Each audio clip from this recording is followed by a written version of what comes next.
du film là, qu'on a projeté ce soir, elle est toute simple. En fait, on est des chercheurs, donc c'est-à-dire qu'on enquête, on est sur des territoires pour essayer de comprendre les logiques, les dynamiques.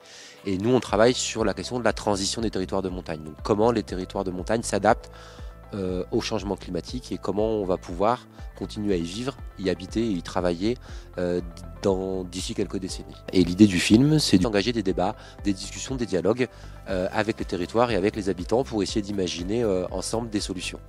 C'est un peu le devenir de ces villages de montagne, de ces stations de montagne, dans la mesure où elles ont misé plus ou moins sur le tourisme et autour du ski alpin. Et puis forcément, il faut réfléchir à l'avenir. Et puis réfléchir à l'avenir, mais garder des locaux. En fait, il faut que ces villages y continuent à vivre. Donc il y a cette problématique-là. Il faut qu'il y ait du tourisme, mais pas que. Aujourd'hui, on a de moins en moins de neige, donc c'est vrai qu'il faut s'adapter par rapport à ça.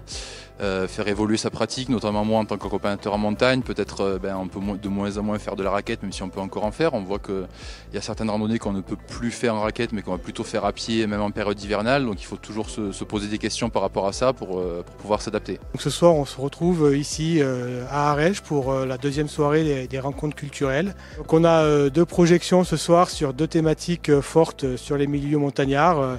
La première projection qui va traiter des enjeux liés à la transition liée au changement climatique, et puis la deuxième qui va venir parler des problèmes qui sont liés à la cohabitation entre la présence du loup qui est de plus en plus forte sur les milieux montagnards et les activités agro-pastorales qui doivent s'adapter. On a fait un petit documentaire sur les problématiques liées à la présence du loup dans le Beaufortain. Depuis 7 ans, l'arrivée du loup dans le massif du Beaufortain a vachement modifié notre travail en prenant des chiens de protection, en faisant des parcs de nuit, en payant un berger pour garder les brebis l'été à la montagne. Ce soir, j'espère en tout cas l'intérêt du documentaire qui va être présenté, c'est de bien faire prendre conscience à la société qui a fait ce choix de la présence du loup, que le pastoralisme est un enjeu capital pour l'avenir de l'agriculture si on ne veut pas se retrouver avec des animaux en hors-sol.